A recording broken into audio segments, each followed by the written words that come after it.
Cusco todavía pues digamos, el empleo que genera esa actividad, si bien baja productividad, es bien importante, y el cacao es una tendencia de largo plazo hacia el declive.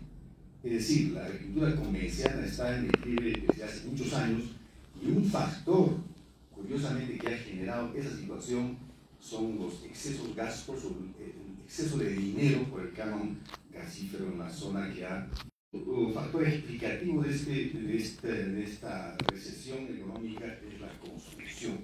Es decir, también la actividad económica en la construcción ha caído, y eso está más vinculado, directamente vinculado con el gasto público, ¿no? El gasto público, municipalidades, gobierno regional, y ahí sí, estoy viendo los datos anoche, el avance del gasto está bien rezagado para el año anterior. El gobierno regional está en 62%, estando a mediados de octubre, faltando un mes y medio para el fin, y las municipalidades están en 56%, siendo el más fuerte, digamos, la convención que más plata recibe. Y ese menor gasto público sí se traduce pues, directamente en menor empleo, y ese factor sí es de preocupación, porque está ligado al desempeño de los gobiernos nacionales, que conocemos, es sumamente problemático. En la segunda parte podría hablar. Y yo también coincido en que una cosa es hacer las recomendaciones para el corto plazo, a ver qué pasa para retirar esta. Otra que habría que poner en la discusión es cuál es la mirada de crecimiento y desarrollo de largo plazo que tenemos en el Cusco. ¿Cuál sería, lo suelto a la discusión, el rol que debe tener la educación? La literatura económica internacional nos muestra que el principal factor del crecimiento de las sociedades en el mundo es la inversión en educación, en ciencia y tecnología. ¿Cómo estamos en eso? Y en el Cusco he dicho que minería y hidrocarburos 40%, pero otro componente fundamental de la economía son los servicios, y ahí entra el turismo.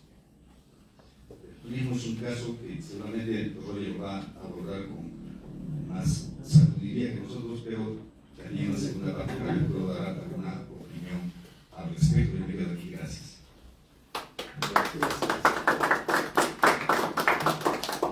En principio quisiera agradecer al Colegio de Economistas y a este selecto panel, amigos, varios Juan Pablo, conocemos 20 años, pero algunos menos, pero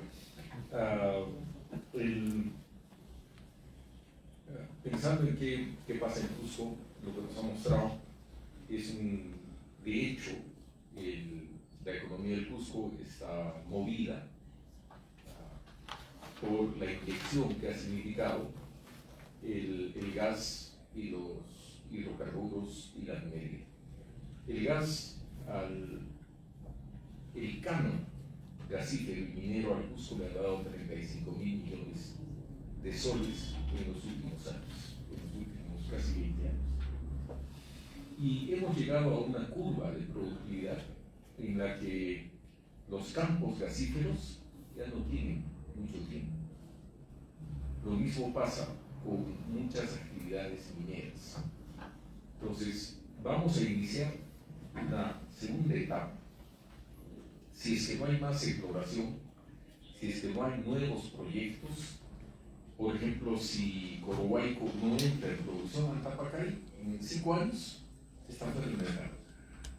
Entonces, la economía cusqueña se ha vuelto adicta, dependiente del campo. Pero, a diferencia de lo que se ha hecho en otras partes del mundo, y en esto sí quiero hacer énfasis, es que en el Cusco, cuando llegó el canon gasífero, el canon minero, no sabíamos para qué. Cuando estaba Feria Castro de alcaldesa, la Cámara del Cusco, la Cámara de Comercio del Cusco, la Cámara de Turismo del Cusco, fuimos en delegación al Valle de la Convención a proponer a la señora alcaldesa de que la inversión grande de los fondos del gas fuera en reforestación, porque es la provincia de la Convención la que ha sufrido el mayor nivel de deforestación de todas las provincias sujetas. El Cusco necesita plantar 26 millones de árboles al año y planta menos de la mitad. Una organización que se llama Pachamama Ranking planta 6 millones de árboles al año. ¿Pero por qué?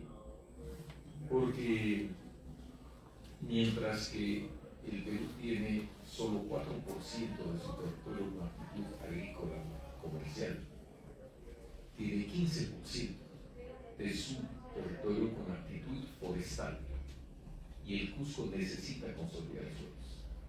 Esto en el tema de qué hacer con lo que viene con el cambio. Estoy de acuerdo. Australia en el año 87 decidió transformar su economía, es decir, una economía productora de lana, de minerales, de carne, a convertirse en una economía productora de conocimiento. Y hoy día, más de 40 años después, casi 50 años después, Australia es una sociedad productora de conocimiento. Las mayores universidades del sudeste asiático, a donde van todos los del sudeste asiático, están en Australia. El número de patentes per cápita de Australia es el mayor de cualquier país, con un país del tamaño de poblacionalmente hablando. Entonces, sabían, porque dijeron, ¿a dónde vamos? Produciendo carne, produciendo lana, ¿vamos a ser un país avanzado? No, tenemos que producir conocimiento, a pesar de que son grandes productores de minerales, igual que Perú, pero sabían a dónde ir. Y en el caso del turismo, nuestro gran problema, y todo lo que vean en Machu Picchu, escrito hace unos minutos, son los síntomas. La verdadera enfermedad que tenemos en turismo es la falta de infraestructura. Turismo no es nada más que consumo desplazado. La falta de infraestructura hace que el Perú, que estaba en el lugar 54 como Perú en el año 2019 en el índice de competitividad del turismo, haya pasado hoy día al puesto 62. ¿Y por qué? Básicamente porque los otros países han construido infraestructura, mientras nosotros nos hemos quedado. Estamos con un aeropuerto de Chinchero que tiene 30 años de proceso. Hemos estado 20 años en la mejora de Jorge Chávez. No tenemos otras puertas de entrada. Y entonces, Machu Picchu es un falso circuito. Lo que tenemos que hacer es construir una vía que conecte Cusco, Moyopata, Santa Teresa y un acceso mecanizado al otro lado de Machu Picchu, un elevador, para integrar a Choquequirao, para integrar al Valle de la Convención y para integrar a Purímac. Todo lo que vemos en Machu Picchu es falta de infraestructura. Si hubiera la infraestructura necesaria, no tendrías posiciones de dominio, no tendrías el tren por kilómetro más caro del mundo. Si tuvieras un aeropuerto que te conecte en Latinoamérica, no tendrías un gigante como Brasil, con 220 millones de habitantes, y de los cuales 2,5 millones van todos los años a Argentina, 1,5 millones van a Chile, pero solo 185,000 vienen al Perú. Muchas gracias.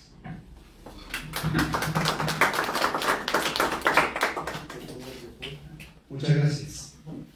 Bueno, saludando a cada uno de ustedes, vamos a aprovechar el tiempo. Hay que mirar el corto plazo y el largo plazo. Para empezar, mirando la convergencia económica que tenemos, hay una tasa de crecimiento 5% casi promedio en esa convergencia económica. Claro, es muy variable cuando ves el corto plazo, y cuando el indicador que utiliza el INEI es el valor agregado bruto de producción, ¿no es cierto? Que son los precios del momento y realmente una de las causas fundamentales de que esta coyuntura esté así es que somos dependientes y nuestra economía es muy volátil, dependiente de los precios internacionales. O sea, las cosas hay que decirlas como son, también mirando el corto plazo y teniendo una perspectiva de largo plazo. Y hay otras variables que debemos de considerar. Por ejemplo, en 2019, cuando ingreso al gobierno, recibimos el puesto 13 en competitividad regional. Advertimos a los amigos del IPE y les decíamos, hay cosas que no están bien medidas ahí. Lo revisaron y terminamos el puesto 9 en 2022. Hoy estamos en el puesto 7, porque ha habido nuevamente una revisión de su metodología. Porque las variables que se consideran para este tipo de medidas no necesariamente son, digamos, aquellas que te puedan dar mayor evidencia de lo que pasa. Es decir, a uno le has culpado toda la vida de que está con 70% de anemia, y eso es falso, ya se ha corregido. Uno que es el primer exportador de carne a Lima, ¿no? Y está con anemia alta. Entonces, creo que hay tendencias, hoy mensajes tendenciosos también, que hay que saber leer entre líneas qué es lo que está detrás. Ciertamente, y por eso le pongo el debate acá. La pobreza está al menos del 20% en Cusco, y el promedio nacional es del 28%. ¿No? Son muchas variables que hay que ver.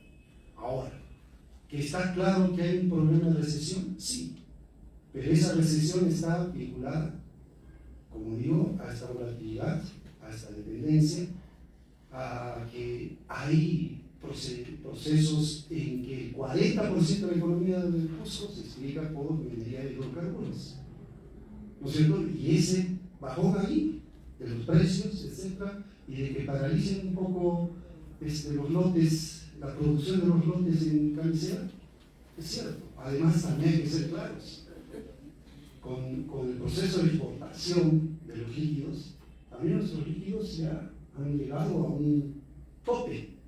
¿No es cierto? Lo que tenemos es bastante gas natural, que hay que exportar, que hay que ponerlo al mercado. Y hace poco estaba en emergencia porque el tema energético también nos preocupa. Tenemos que cambiar nuestra matriz energética y tenemos que empezar a validar ese tipo de cosas. Y entonces, cuando tenemos autoridades que se dejan sorprender diciendo que en Quillabamba van a poner una termoeléctrica y por la inversión hoy día tiene la licitación de eso, estamos volviendo a lo que pasó con Proinversión, con el proyecto 7 regiones. Nunca lo licitó y por eso no pudimos masificar el gas. Entonces, ¿qué cosa está detrás de esto? Yo diría, porque hay que ver causalidad. ¿No es cierto? Yo diría, es un listado de cosas. No estamos impulsando la diversificación productiva. Incluso es tan complicado diversificar el turismo porque habría que desmagnetizar el turismo. Ciertamente. Y para eso, como dice Roger, hay que generarle conectividad. Estas carreteras, Santa María, Santa Teresa, tiene que ser una preocupación. Y nuestra autoridad regional tiene que liderar para que de una vez por todas concluya esa obra. Aeropuerto de Chinchero, o sea, ¿cómo te puedes descuidar?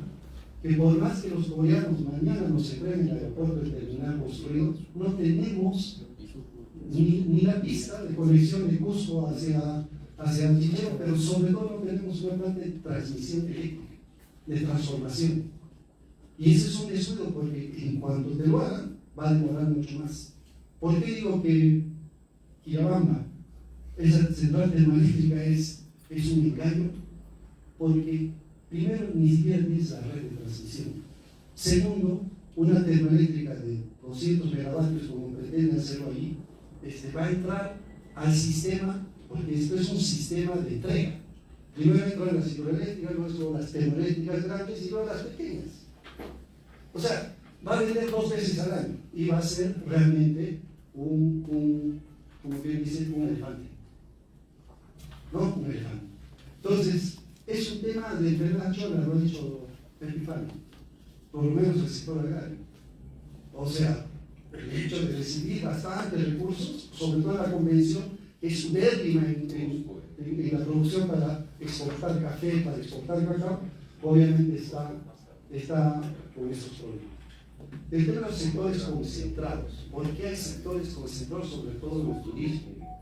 Y eso afecta, obviamente, la generación de competencia y la generación de una operación que permita realmente una buena experiencia. La experiencia del turismo está siendo cada vez más deteriorada y eso nos afecta a todos nosotros.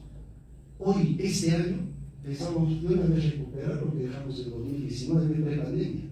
Es decir, teníamos 1.500.000 turistas aquella vez ingresando a Machu Picchu. Hoy, ojalá que lleguemos a 1.200.000, luego de tantos problemas que han pasado por un desborde de la conflictividad social que también lo ha hecho nuestro gerente. Ciertamente, yo veo como causas también el tema de la inversión. Claro, Corcovado es ampliación, es importante, pero ahí tenemos a las comunidades originarias que están poniendo ciertos frenos. Y entonces, nuevamente, es un tema de gobernanza que requerimos para poder impulsar ese tipo de relaciones que hay entre las comunidades y las empresas. Y en esa dependencia, obviamente, no vamos a permitir, como digo, la diversificación. Se habla también, yo siempre le pongo un punto, mirando a Arequipa como hermano departamento, ¿no? Y lo que veo es que nuestra comunidad empresarial también, o sea, no está actuando con ese liderazgo que quisiéramos. Sí, porque una cosa es corrupción, ineficiencia que hay que reclamarle al gobierno regional, a los gobiernos locales, pero también hay que decir, cada quien tenemos un rol, ¿no es cierto? En este rompecabezas cada quien tiene un rol. Y la generación de empleo, la generación de inversiones, lo hace el sector privado. Y él es el que impulsa esa palanca. Entonces, si casi todo lo que se usufructúa en Cusco, ¿no es cierto?, no está registrado como tal, como producción nuestra, o el tema de los impuestos. Ustedes saben cuánto es el PBI nacional de Cusco, cerca de 30.000 millones de soles ahorita. ¿Cuánto tributamos? SUNAT, 900 millones. O sea, no estamos ni al 3% de la tributación. Cuando la tasa marginal de impuesto debería estar por encima del 7-8%. Eso es una regla en economía, ¿no? Así que hay que mirar esas cosas y encontrar, como decía nuestro decano, la causa que está detrás.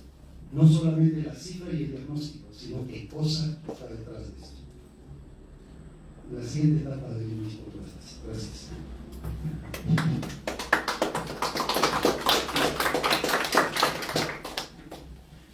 El Colegio de Economistas de Cusco y del Perú agradece a cada uno de nuestros invitados en esta segunda parte de sus intervenciones. Requeriríamos, por favor, que precisen sobre todo las causas por las que se encuentra en esta situación de recesión la economía del Cusco, así como también las rutas u oportunidades o qué acciones deberían tomar los actores económicos. Todos hemos escuchado atentamente, creo que las ideas centrales son algunas medidas, algunas políticas enmarcados dentro de lo que es el corto y el largo plazo. Pero también creo que en este foro, un poquito que estamos echando al costado al sector privado. El sector privado es un gran agente económico que tiene que impulsar la generación de riqueza en cualquier economía.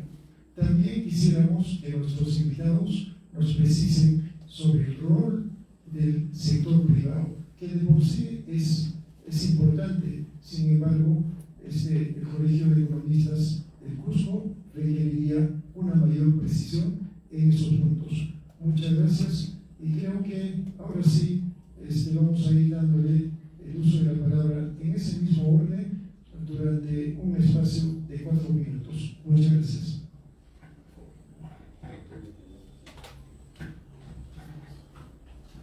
Gracias nuevamente.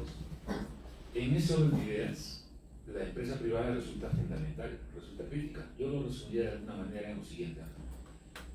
Llega el momento en que las empresas privadas, los agentes privados, se desarrollen, se consoliden gracias al Estado, no a pesar del Estado. El día de ayer yo compartía una mesa con algunas personas y uno de ellos, y lo comento porque en la colación dijo algo que es potente y que nos debe hacer reflexionar a nosotros, los funcionarios públicos, regionales, locales, y se resume lo siguiente. Yo estoy haciendo una construcción en el centro histórico y he sacado todas mis licencias, como van a la norma, como van a las ordenanzas y todo muy bien, pero cuando trabajo de esa manera, viene fiscalización y está detrás de mí y está lista para multarme y para paralizarme. Pero mi vecino lo ha hecho todo así, al chapú, hablando coloquialmente. O sea, la misma génesis, no un negocio, pero uno formal, y viene a la municipalidad y lo fiscaliza. Y a otra persona que no hizo nada, nunca viene. Y cuando a otra persona le dice, pues, oye, con justa razón, porque a mí sí, que estoy funcionando con todo lo que dice la norma, y a mi vecino nada. No, lo que pasa es que usted está haciendo todo de acuerdo a la ley, la norma. O sea, la otra persona está invisibilizada, y como está invisibilizada, entonces el Estado ciego, sordo y mudo. Entonces, eso tiene que cambiar, porque el Estado no genera riqueza. La riqueza la genera el agente privado, las empresas privadas. Un problema estructural que siempre nos afecta en todas las gestiones, el problema de la informalidad, ¿no? Y los ambulantes en las calles, y eso es un problema estructural. ¿Por qué? Porque nosotros como Estado no sabemos generar las condiciones necesarias para que vengan inversores y generen empleo. La mejor manera de sacar a la gente de las calles es llevarlos a trabajar de manera formal. Pero ese es un problema estructural también, ¿no? O sea, sabemos también de que va a ser necesaria una reforma laboral. Pero ¿quién le pone la cascabel al gato? Porque al final esos son votos. Son votos de personas, de políticos, que van a decir, oye, yo defiendo el empleo formal, estabilidad absoluta, no decidamos. Si es así, ya empezamos mal. O sea, esto tiene mal pronóstico. Pero esto tiene que empezar a romperse. Porque los que trabajamos en la administración pública, la gran mayoría, nos damos cuenta de que el aparato estatal está a punto de colapsar. Por reposiciones judiciales, por juicios y demás. El Estado ya no aguanta más. Y en algún momento esto se tiene que quebrar. Y mejor que lo hagamos antes que después. Porque la respuesta social, ahí sí va a ser impredecible. Pero actuemos pues con criterios preventivos. O sea, exijamos también de que la oferta electoral sea realista y nos brinde ese tipo de alternativas. Porque si no, vamos a seguir en lo mismo. El tema de la minería y la recesión del Cusco, yo creo que los panelistas ya lo han explicado de manera contundente. La volatilidad de los precios y la dependencia que tenemos de materias primas hace que si el mercado se deprime, entonces los ingresos fiscales van a ser menores también. Sin embargo, tenemos que propiciar también de que la actividad minera contribuya. Miremos el ejemplo de Bolivia. O sea, Bolivia estuvo muy bien una temporada, pero no invirtieron en exploración, no tuvieron nuevos yacimientos y ahora Bolivia no tiene gas. Lo que tenemos que hacer nosotros es seguir propiciando exploración y explotación de nuevos yacimientos. El tema de la educación resulta pues fundamental. Y lo tenemos que asociar también a tecnologías disruptivas, tenemos que adaptar la nueva currícula de los chicos a lo que se viene. Porque de acá a pocos años también la estructura educativa va a cambiar de manera dramática. Y las autoridades políticas tenemos que responder ante ello. No los de por cierto, sino las que vengan. Porque estamos enfrentando situaciones que van a ser muy volátiles, muy cambiantes, y si no estamos entendiendo bien la situación, entonces, como les digo, esto se va a complicar muchísimo. Gracias.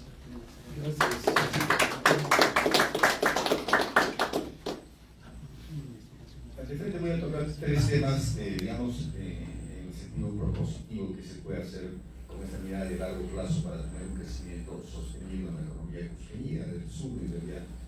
La primera, tomándolo y concuerdo con lo que Gloria ha señalado, que llama la atención, extraña que una región como el Cusco, que ha tenido tantos recursos de renta extractiva gasífera, tenga la infraestructura económica que tenemos hoy en día. Es muy deficiente, muy pobre. Ahí se necesita un gran cambio y creo que eso puede venir a través de la mejora de la gestión pública, cómo mejoramos, optimizamos el uso de esos recursos. Y ahí yo diría, hay varios caminos, ¿no? Uno tal vez puede ser el utilizar estos mecanismos de fideicomisos como utilizan en San Martín. O sea, poner no tal vez solo la plata, pero una parte del presupuesto del canon gasífero a un fideicomiso, que la ventaja que tiene es que ofrece transparencia y se gasta en aquellos proyectos que se deciden mediante consenso.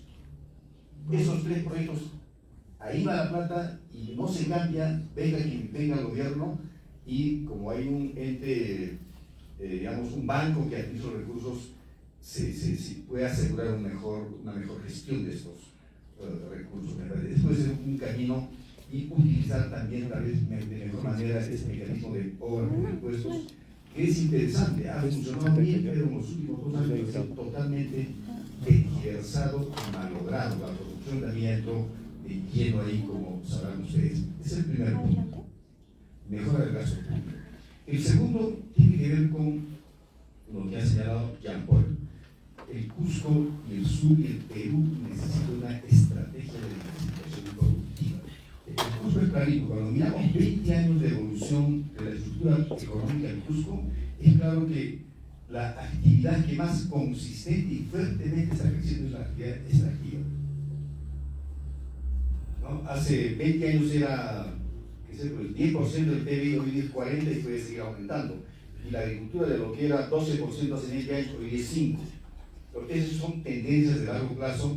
Frente a esas tendencias, yo diría que los gobernantes locales y regionales especialmente, tendrían que mirar o focalizar su contribución a cómo yo fortalezco aquellas actividades que no sean extractivas, porque no se encarga el gobierno nacional, que son el turismo, es la agricultura, agroindustria, y una cosa nueva es qué vamos a hacer con la minería de pequeña escala de Samape, que ha crecido enormemente, tiene un fuerte aporte en el dinamismo económico local, en el empleo, pero tiene grandes problemas en digamos, sus impactos ambientales, sociales. Pero esa actividad ha venido para quedarse por décadas y hasta ahorita estamos obviándolo, y yo creo que ya es momento de pensar de qué manera discutimos e incorporamos eso dentro de la matriz productiva regional. Entonces, diversificación productiva, y eso está amarrado con lo que también se ha señalado.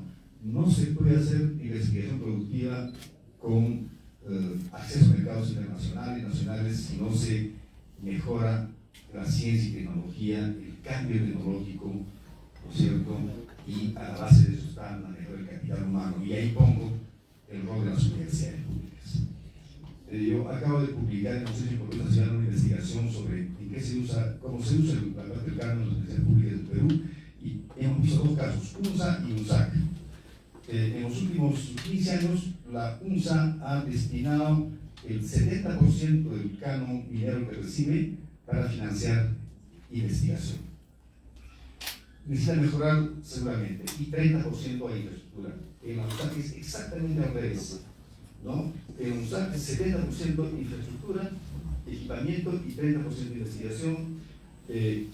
Investigación, digamos, y un defecto en ambos tipos de investigación, Arequipa, Cusco, es que esa investigación se hacen las universidades mirándose el ombligo, totalmente desconectadas de la sociedad, de la realidad económica, del aparato productivo, del turismo, del agro.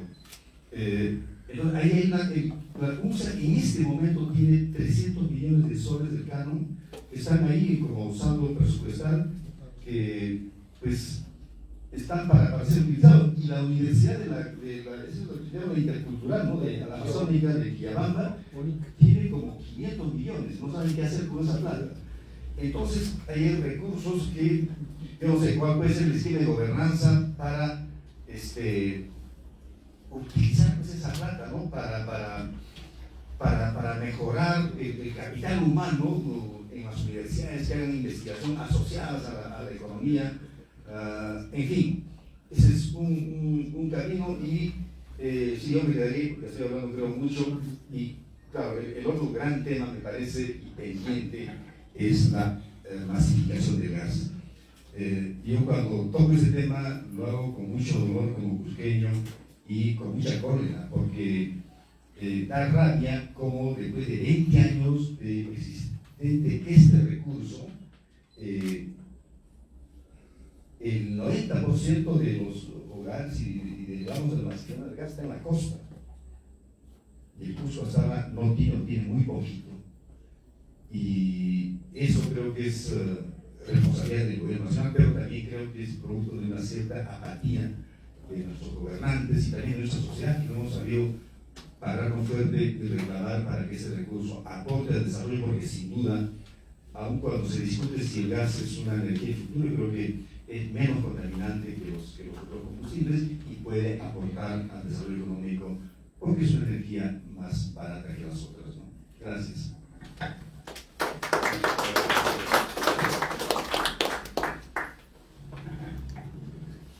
Yo voy a tomar voy a continuar la explicación de Pilar.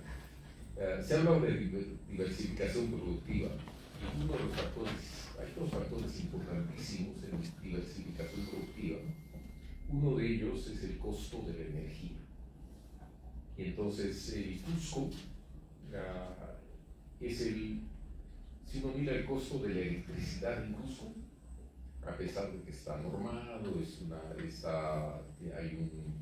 una tarifa controlada, el Cusco paga más del 18% de lo que cuesta el mismo kilowatt, por ejemplo, en Lima.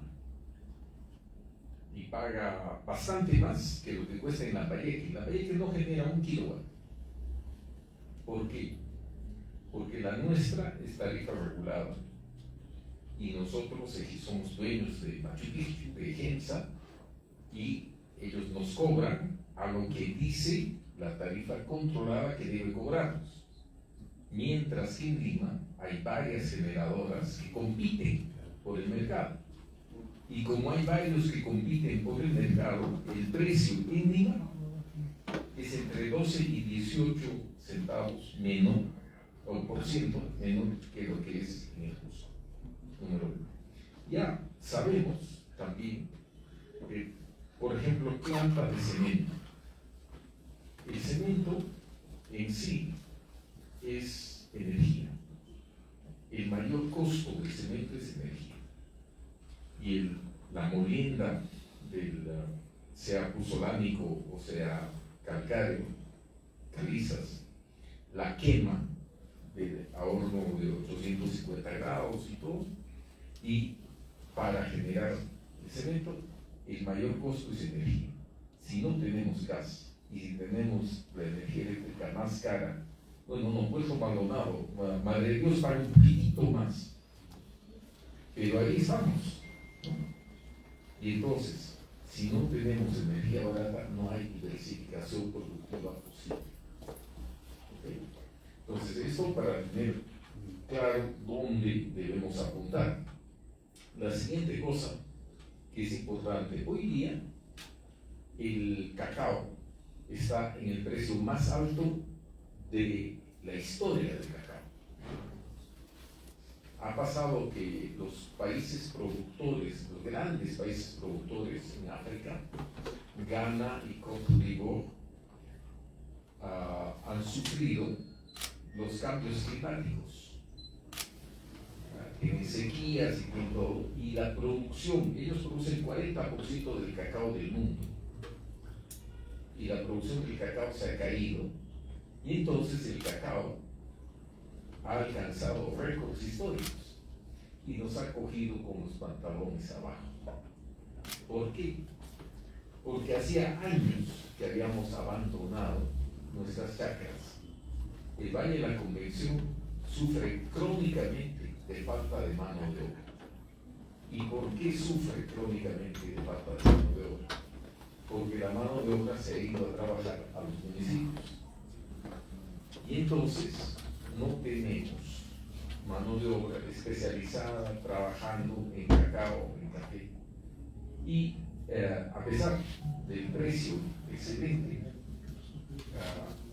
factores climatológicos en la parte andina del Cusco y abandono de las chacras de café y cacao del Valle de la Convención y los otros valles productores, nos muestran este menos 17% que nos han mostrado en el resultado agrícola.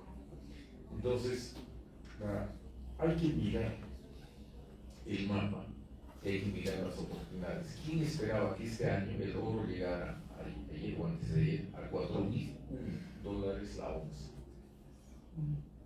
Hace 3 meses estaba en $3,000 la onza. Y el año pasado estaba en $2,500 la onza. Y entonces, hoy día cualquier arena de lavadero, aún con menos de 1 gramo por tonelada movida, es productivo. Pero si miramos a mediano plazo, yo quisiera que se lleve una propuesta hoy día.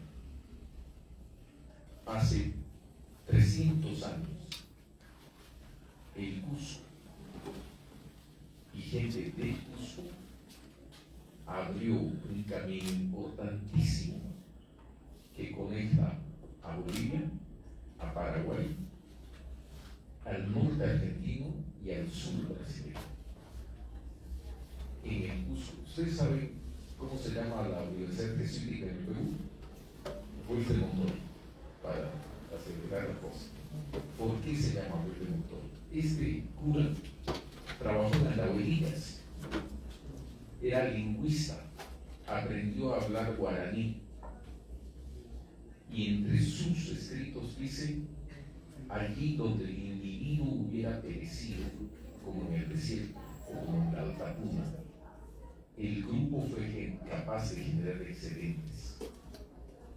Cuando veamos un Sacsayhuamán o un Machu Picchu, estamos viendo los excedentes de una sociedad.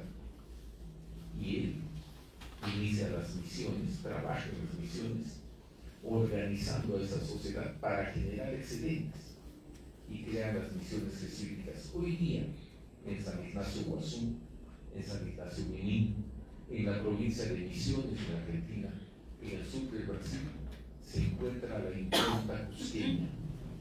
Está el arte, está la pintura cusqueña, está la escuela cusqueña representada ahí. Y nosotros pensamos que estamos absolutamente desconectados con esta parte del mundo. Sin embargo, hagamos quien quiera y miremos al gigante que está de vecino. Y en poco tiempo, si Brasil y si el Perú descubre a Brasil y si Brasil descubre a Perú, si el Cusco descubre su historia en esos pueblos, y si esos pueblos se encuentran con su propia historia acá en el Cusco, podemos transformar la economía de servicios del Cusco. Y en esto busquemos, yo estoy de acuerdo, el gasoducto subperuano, busquemos energía barata, transformación, por ejemplo, de joyería. El mercado de joyería de Brasil es inmenso. Y miremos a esa transformación productiva, pero no mirando qué es lo que producimos para salir a vender, ¿no? Miremos qué es lo que necesita ese mercado para poderlo producir. El mejor ejemplo de esto en el Perú es el arándano. El suelo peruano de la costa y del Ande peruano no sirve para cultivar arándano. Y el Perú es un gran importador, el mayor importador del mundo de arándanos. ¿Por qué? Porque se cultivan en maceta. ¿Qué tiene y por qué en el Perú? Porque el Perú tiene las condiciones de clima, no de la ecología. El suelo no es bueno, el suelo es básico cuando necesita solo así. Entonces miremos qué es lo que necesita el mercado para generar producto. Muchas gracias.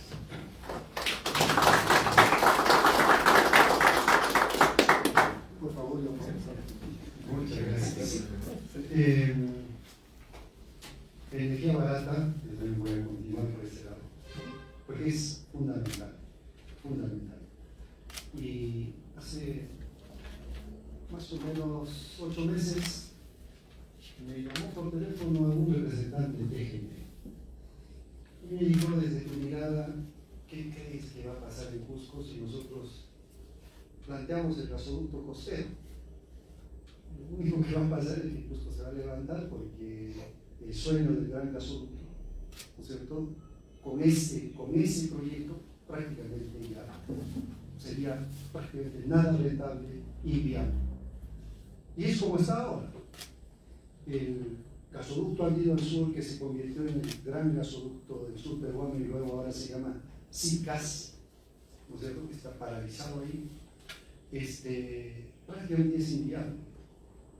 Pero ahí dijimos siempre que la tarea era del Congreso, que dé una ley para que se pueda de una vez por todas o liquidar o continuar ese proyecto. Porque no va a haber un funcionario público que firme si ya se liquida o si continúa ese proyecto. Mientras tanto le dije, conversa y trata de impulsar desde la universidad para que podamos plantear una propuesta de un gasoducto más pequeño y que llegue a Cusco de repente de 7 pulgadas, 10 pulgadas y no de las 32 pulgadas que queremos tener. Ese es el problema de las gremios sociales, de las representaciones sociales, muchas veces maximalistas. Muchas veces se han tratado de soñar en algo así y al final no tenemos hoy día ese gas que queremos.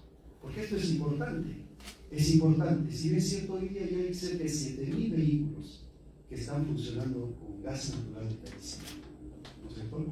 Ese era para mí el esquema para poder masificar, que tampoco lo vamos a masificar mucho. 40.000 familias en Cusco y algunas quizás en Chabamba. Pero ahí queda. Después está la otra propuesta del GNP, es decir, ¿cuál era el desafío ahí? Nivelación tarifaria. O sea, que paguemos como están pagando 1,5, 25, 28 soles por el equivalente de 2 balones de gas. En Cusco pagaríamos ahorita 50, 60 soles. Entonces, no van a haber familias que quieran migrar a esa otra propuesta de que le lleves conexiones domiciliarias. Tienes que hacerlo más rentable, más viable, más atractivo. Y ahí está el problema fundamental que se ha peleado para que ya la ley de nivelación tarifaria pueda ejercerse. Soy un poco duro con Proinversión, digo, porque mucho tiempo nos ha tenido con proyectos en cartera señalando que iba a promover esa inversión y al final ninguna APP ha funcionado para concesiones, ¿no? O sea, tengamos el abanico de qué concesiones ahorita está en cartera de Proinversión. Este proyecto que les estoy diciendo con la central termoeléctrica de Chabamba, que no es para nada viable, técnicamente viable, no lo es, se los he dicho. Tiene el tema de, ahora se nos han pasado Pipachato, ¿no es cierto? Proinversión lo tiene ya en su cartera de Pipachato. O sea, estamos volviendo a cero. Estamos volviendo a cero nuevamente. Y eso preocupa, porque ese gas sí puede alimentar una planta de cemento, ese gas puede alimentar nuestra pequeña petroquímica que hay con producción de urea acá en Cachimayo, a nuestros ladrilleros, y podemos empezar a funcionar desde otra perspectiva.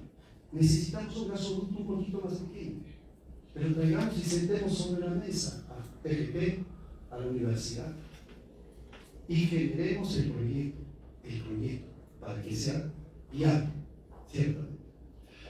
Sí me queda el punto que lo propuse, porque eso es productividad total, factores de largo plazo, es decir, mediante la diversificación productiva. Y esa diversificación, por ejemplo, ya tiene que entrar en una nueva discusión. El hecho de cerrar brechas de verdad, nos hemos gastado la plata, 20 años, cerca de 8.000 millones solo en Cusco en infraestructura educativa. ¿Cuánto ha mejorado los de aprendizaje? Muy poco. Y aquí necesitamos otra estrategia. Y la diversificación productiva, es decir, que el canon pueda ir también para eso. Hoy hay el fondo Procompite, pero la propuesta es más que eso. Es impulsar realmente esta infraestructura productiva, es impulsar cadenas productivas, cadenas de valor que permitan acompañar el proceso. Para ello, el rol de nuestra Gerencia de Desarrollo Económico es fundamental, ¿no es cierto? Impulsando parques de innovación tecnológico ecológico que está en la ley. Hay una ley para hacer este tipo de polígonos industriales, como unos polígonos en los cuales podamos animar, por ejemplo, lácteos, cadena productiva, o paltos, como está ahorita en Limatambo, y en los sectores que queramos. Esa es la apuesta. Pero la apuesta también es cómo enfrentamos una región dependiente de sus recursos. Porque digo, nosotros somos extractivistas, lamentablemente somos eso, hasta en el turismo, porque lo que estamos tratando de hacer es cómo extraemos nuestro patrimonio cultural y natural, ¿no? Y hay cosas importantes, por eso yo decía siempre la burguesía empresarial regional. Cuando una vez estuve en el Acre, el secretario de Turismo le pregunté, ¿por qué me estás trayendo? ¿Por qué quiero que me traigas a tus empresarios? Porque ellos saben operación. Pero entonces hay que llamarlos, hay que convocarlos. Entonces, ¿por qué una UGM o esa autoridad autónoma que ahora se pretende impulsar? Se ha consultado lo esencial, pero también lo complejo que debería representar esa autoridad autónoma. No es solamente ponerle un nombre, es que realmente le transfieras competencias claras a esa autoridad autónoma. Competencias de cultura, competencias de turismo, competencias del gobierno regional, competencias de las municipalidades, para que se tomen decisiones ahí en una cosa tan sencilla que parece darle a una empresa la concesión de la ruta Jaime-Andino. ¿No es cierto? Entonces, ¿por qué han surgido tantos monopolios? Porque justamente no hemos sido capaces de lograr esto. Y cuando yo digo que se sienta ahí en esa mesa, también el sector privado debería estar y tener un voto, ¿no es cierto? Entonces, remato, estimado Juli, gobernanza, propuesta como esta autoridad autónoma, gobernanza con lo que hace la Gerencia de Desarrollo Económico, la Gerencia de Desarrollo Social, etc., trayendo esa cuádruple hélice, ¿no es cierto? Sector privado, sector público, sociedad civil, colegios profesionales y universidades. 4. Que podamos generar debate y generar políticas públicas favorables al turismo y a todos los sectores que queramos. Si es que no hay esa capacidad de delegación, si no hay esa de desprendimiento de las autoridades políticas, nunca vamos a lograr absolutamente nada.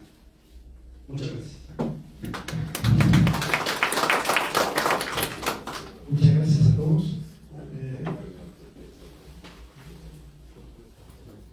Colegas, el Colegio de Economistas de Cusco les agradece a cada uno de ustedes. Sin embargo, también quiero ir señalando que este es un pequeño programa que a nivel del Colegio de Economistas del Perú hemos ido orientando.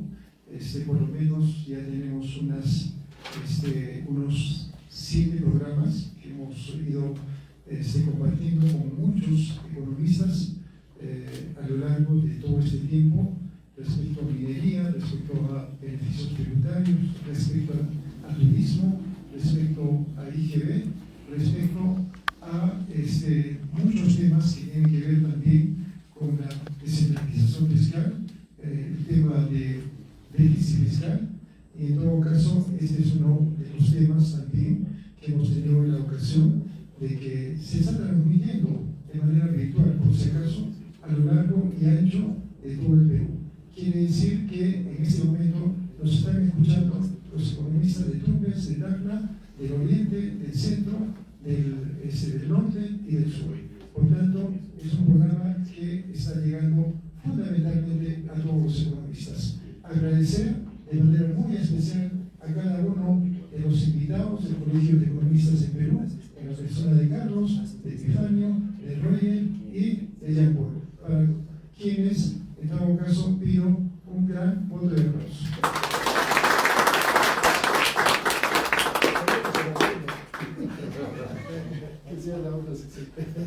Así que, ¿hay alguna pregunta? ¿Quieres preguntar? Por favor, adelante.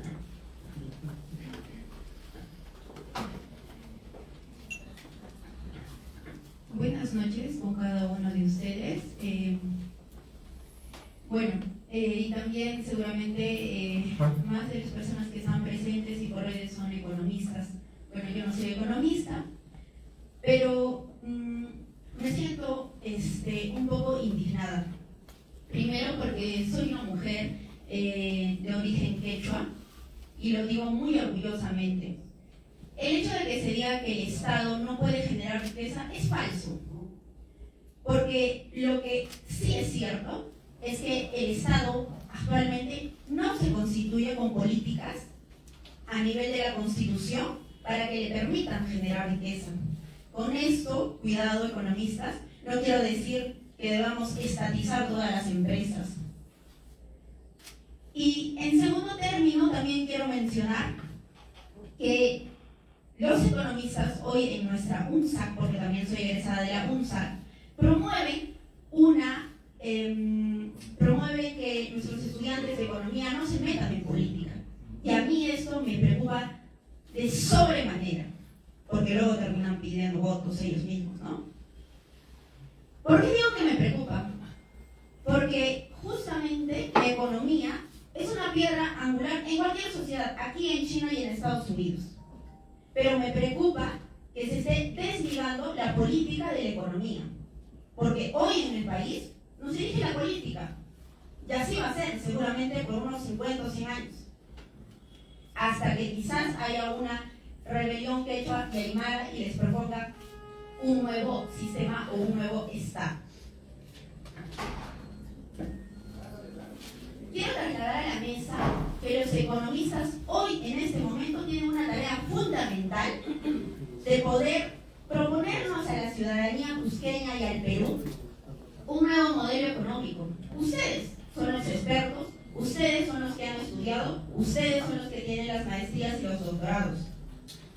¿Y por qué lo digo? Porque como ya se ha mencionado, en nuestro país el modelo que impera es el modelo extractivista. Para la agricultura en el norte, la agroexportación, para el turismo en el Cusco específicamente, para la actividad en el caso de extracción de recursos minerales en todo el sur del Perú. Es altamente extractivista. ¿Por qué no se habla de industria? ¿Por qué no se habla de tecnología? ¿Por qué hasta el día de hoy no se propone? ¿Saben por qué? Porque todavía en nuestro país existe el clasismo. Porque todavía en nuestro país existe el racismo. Ese es el mayor desafío que tiene que superar nuestra sociedad, nuestra universidad y el Estado. Porque esta diferencia de clases sociales no nos permite ver que quienes pueden desarrollar inversión privada son quienes efectivamente tienen riqueza. Pero lo peor de todo es que son tan descarados. El día de hoy, nuestro país está en una disputa y una competencia y las empresas aferrándose. Si no, díganme, ¿qué es esta ley Klimper 2.0 que las agroexportadoras piden que se les perdone impuestos? Yo estoy de acuerdo que deben existir empresas privadas y empresas nacionales competitivas, pero no lobistas. La UNSA puso 100 palabras de lobby en su examen de admisión para que los ciudadanos y los postulantes a la San Agustín estamos enterados qué es un lobby. Entonces, creo que la tarea de los economistas es proponernos una economía del bienestar común. Y son ustedes los llamados a proponernos este cambio para el país. La propuesta sobre la universidad, el Estado, las empresas las empresas competitivas y las empresas nacionales y la participación ciudadana es muy importante. Pero no solo basta eso, sino también de que justamente creo que somos profesionales y hay que guardar respeto y todos tendremos el derecho de participar. Esa propuesta a mí me parece muy interesante, porque reta no solamente a la universidad, al Estado y a las empresas y a la ciudadanía a ponerse en una mesa horizontal. Y un ejemplo claro es Espinar. Ha firmado un convenio marco en el 2003, uno de los primeros en Latinoamérica. Pero de esto no debe alejarse la política. A mí, reitero, me preocupa de sobremanera que los economistas estén alejándose de la filosofía política, porque finalmente, cuando se hace gestión pública, son actores políticos los que toman las decisiones. Y si estos actores políticos no se desarrolla, o hacia estos actores políticos, en este caso, no se desarrolla incidencia política, lamentablemente los proyectos que añoran los ciudadanos y las ciudadanas no van a prosperar. Quiero, para finalizar, gracias, para finalizar quiero decirles que la tarea de los economistas y su participación será fundamental en las elecciones del 2026. Muchas gracias. Gracias, señora. Para que esto también sea como un diálogo, ¿no? Sí. Quien habla, señorita, es profesor de políticas públicas en la USAC. Y discutimos con total neutralidad, objetividad, por ejemplo, esta nueva ley agraria, o la ley de APPs, o la ley de AFPs, del sistema previsional, entre otras cosas, y empezamos a generar un pensamiento crítico. Y respecto al modelo, usted ha escuchado acá, cuando se habla, por ejemplo, de fideicomisos, se está hablando de fondos para resolver problemas ahí en Espinar, para resolver problemas en Chuquiritas, para resolver problemas en la convención. Necesitamos fondos en los cuales podamos tener una relación entre las comunidades y la empresa. Y ese es el camino que se tiene que dar. Evitemos las privatizaciones como tal. Y ahora por eso hay APPs, asociaciones público-privadas, que pueden ayudarnos a encaminar un nuevo modelo que pueda estar vigente y que pueda resolver los problemas que ha generado los excesos los excesos de ese modelo vigente actual. Entonces tenemos que corregir, tenemos que ir afinando esto, y creo que esa es la discusión del colegio de economistas, y es la discusión que hacemos en la cátedra y es la discusión que hacemos en la política, ¿no es cierto? Entonces era simplemente para aclarar. ¿Ok? Gracias. Muchas gracias a Jacob y muchas gracias a todos. Nuestro evento ha concluido con los reiterados agradecimientos. En dado caso, vamos a ir dando también respetuoso la palabra al colega economista Yuri Velarde. Muy buenas tardes con todos. Con Isabel, venado al Colegio de Economistas. Muchas gracias por generar este espacio de análisis, de propuesta. También se agradece la buena disponibilidad de los ponentes, quienes notan mucha experiencia, mucho estudio, mucha investigación y lo transmiten, ¿no? Se da un espacio. Hay un tema que planteó el economista Epifanio Vaca, que es cuál es la mirada de crecimiento y desarrollo de Cusco, ¿no? ¿En qué documento de gestión lo tenemos? ¿En qué documento de análisis, ¿no? Porque todos tenemos nuestros puntos de vista sobre la realidad, ¿no? Coincidimos en que a partir de los recursos cercanos